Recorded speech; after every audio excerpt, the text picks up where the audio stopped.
Bonjour, à la paix du Christ. Nous sommes le 9 mars 2019. Cette vidéo, pour compléter celle que j'ai faite cette nuit, tentative désespérée de détection de puces RFID, avec un petit détecteur que voici. Et justement, je voulais dire quelque chose à propos de ce détecteur. Celui-ci n'est peut-être celui d'origine que j'ai reçu hier, que j'ai déballé le paquet vers les 16h30, et il s'est passé une chose quelques heures plus tard, je vais vous expliquer. Alors, ce petit appareil, donc, qui... Alors, je vais montrer. Voilà. Voilà, il détectait donc à peine, donc bon, il fallait l'allumer, ok, et ici il y a une petite molette pour voilà, la sensibilité complètement voilà, abaissée, et dès que j'ai bougé un petit peu, hier, donc lors des premiers essais que j'ai pas filmés, je voulais me familiariser avec l'appareil. Dès que j'ai bougé, là je bouge beaucoup trop, là il se passe rien, l'appareil est chargé. Hein. Voilà, là il a fallu bouger afin qu'il réagisse. Hier, donc à peine l'appareil, j'étais au téléphone et cet appareil je détectais à la sensibilité complètement abaissée, l'antenne rentrée, il détectait le téléphone à peu près à cette distance-là. Ici, il ne se passe rien. Bien sûr, je ne peux pas le prouver, mais bon, de toute façon, c'est épuisant. Hein, épuisant. Après, bon, ça peut être peut-être moi, j'en sais rien, mais bon, voilà, je vous montre ce qu'il en est. Donc hier, avec l'appareil que j'ai reçu hier, déballé à 16h30, hier le 8 mars 2019, un cadeau que je me suis fait, voilà, et bien, une fois donc la molette bougeait, mais juste à peine, l'antenne sortie, je vais baisser encore une fois, juste un petit peu, ce premier voyant s'est mis à clignoter. Or là, non, il faut que j'avance. Non, il y a un souci là. Je suis dans un immeuble de beaucoup d'étages où il y a du Wi-Fi de partout, des ondes de partout. Et hier, en effet, ce premier voyant s'est mis à clignoter. Et donc, je me suis promenée dans l'appartement. Et voilà, donc ça clignotait.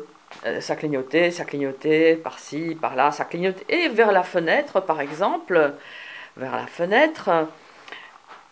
le deuxième voyant s'est mis à clignoter. Très bien, je me suis éloignée. Et voilà, il y avait le premier voyant qui clignotait. Je me suis approchée de ma petite étagère. Et ici, le deuxième voyant s'est mis à clignoter lorsque je pointais la lampe. Alors j'ai pensé que c'était la lampe. Ah, c'est la lampe, allez, je les tiens. D'autant plus que c'est courant qu'ils mettent des mouchards, etc. dedans. Mais non, ça n'avait rien fait. Je ne peux rien prouver avec ce petit appareil qui soit il est donc je pense qu'il a été échangé. Mais bon, enfin bref. Donc quand j'ai avancé l'antenne, en fait, ça s'est mis à réagir plus ici. Donc il y avait là j'ai l'impression que ça vibre un peu plus, mais bon, je ne sais pas si vous l'entendez. Il y avait un deuxième voyant qui s'est allumé là. Et là, qu'est-ce qu'on voit? J'avais remarqué déjà, hein, il y a quelques semaines, même peut-être quelques mois, je me disais, tiens, un vandalisme lors d'une intrusion à mon domicile. C'est comme ça que ça se passe, hein, c'est des petites traces que les harceleurs criminels laissent après leur passage pour pour laisser entendre à la cible et à la cible elle seule qui sont passés. Mais bon, là, comme s'il y avait quelque chose. Enfin bref.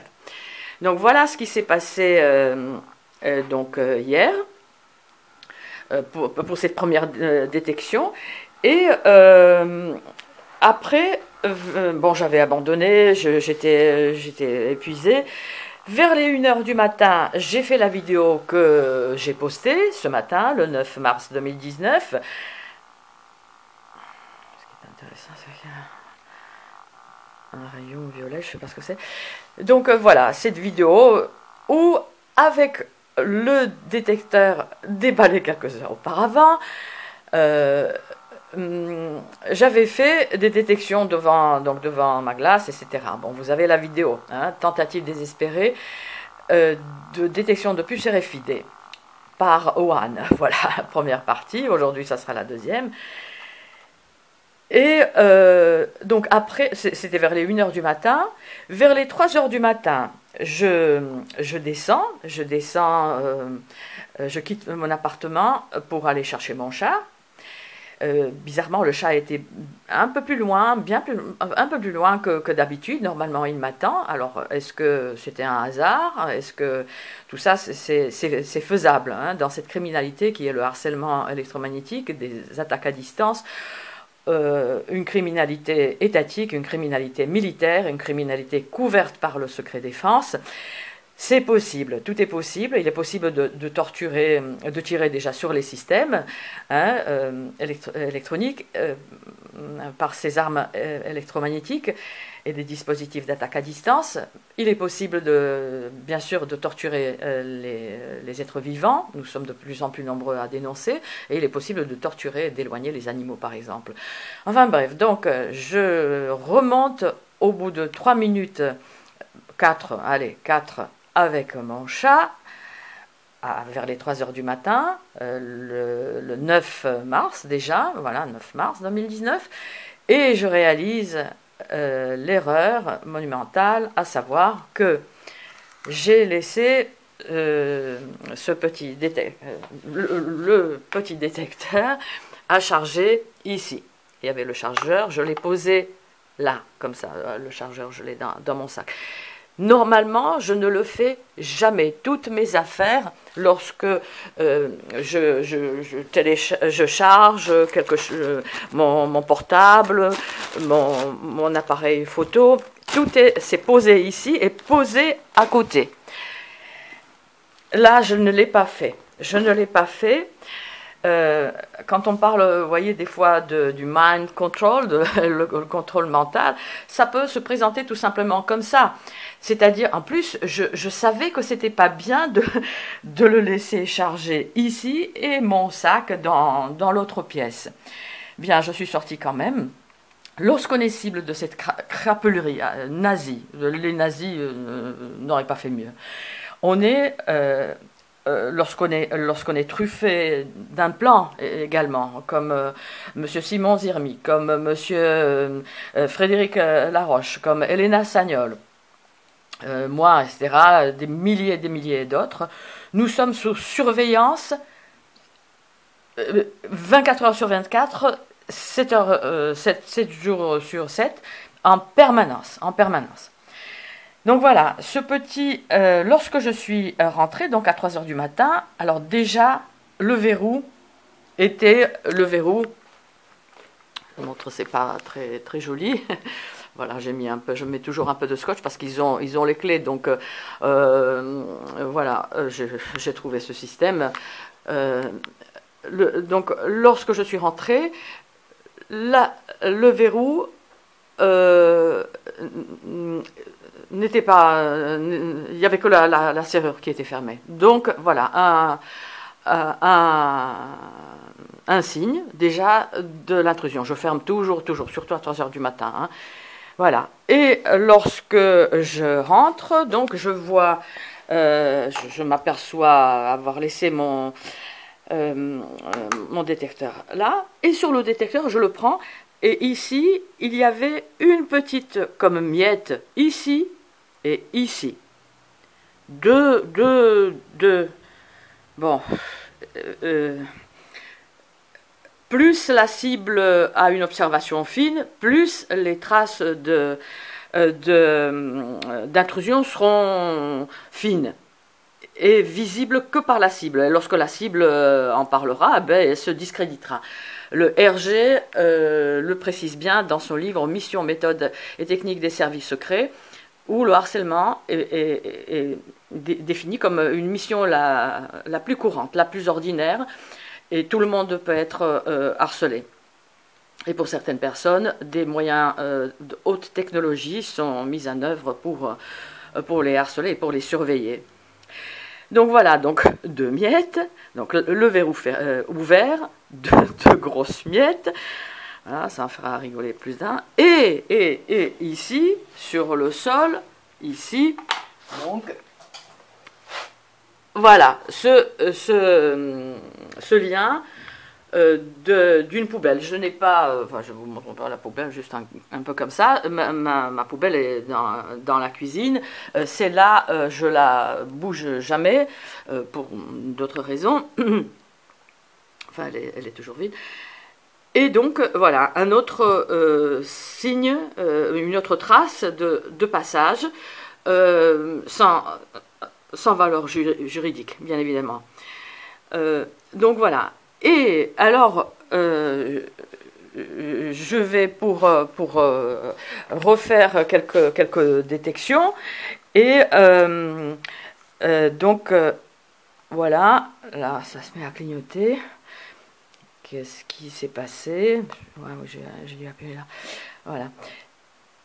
Et donc, voilà. Alors, ce qui n'est pas normal par rapport donc, à ce probablement premier détecteur d'origine, c'est que la sensibilité est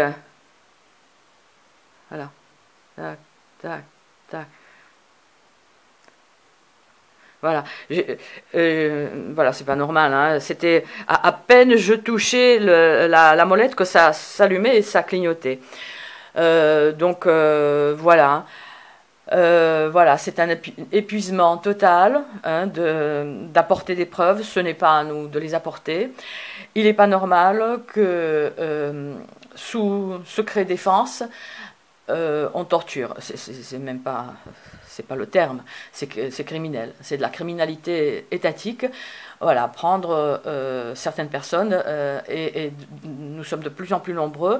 Vous êtes peut-être, vous autres, qui venez sur cette chaîne, sur nos chaînes de personnes qui dénonçons le harcèlement électromagnétique, les agressions électromagnétiques à distance, l'assassinat programmé, une élimination physique programmée sur 10, 15, 20 ans peut-être, hein, parce qu'il faut prendre du temps pour voir les effets de l'électromagnétisme sur le vivant. Ce sont des expérimentations illégales sur les civils qui sont couvertes donc, par le secret défense. Et qu'est-ce que je disais? J'ai encore pas fini ma phrase, je suis désolée.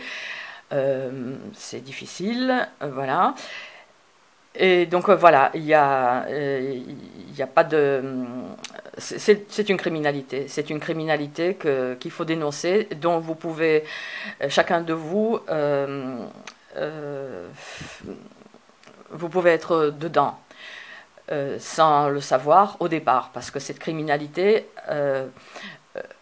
contient une phase de harcèlement par petites touches non avérée. Hein. C'est une phase dissimulée ou larvée ou cachée. Voilà. Il est à savoir aussi que ces armes électromagnétiques, bioélectromagnétiques, peuvent provoquer n'importe quelle maladie. C'est Barry Trower qui en parle, qui peuvent modifier les exploits des sportifs, par exemple, à distance, en catimini. Voilà, je vais essayer de vous trouver des liens. Et donc voilà, donc je pense que ce petit appareil là maintenant ça vaut pas grand chose, mais je vais encore voir. Mais en tout cas, la sensibilité a été modifiée. Après, c'est vrai qu'ils peuvent peut-être le défaire, y mettre ce qu'ils veulent à l'intérieur. bon, il l'aurait collé quand même, pour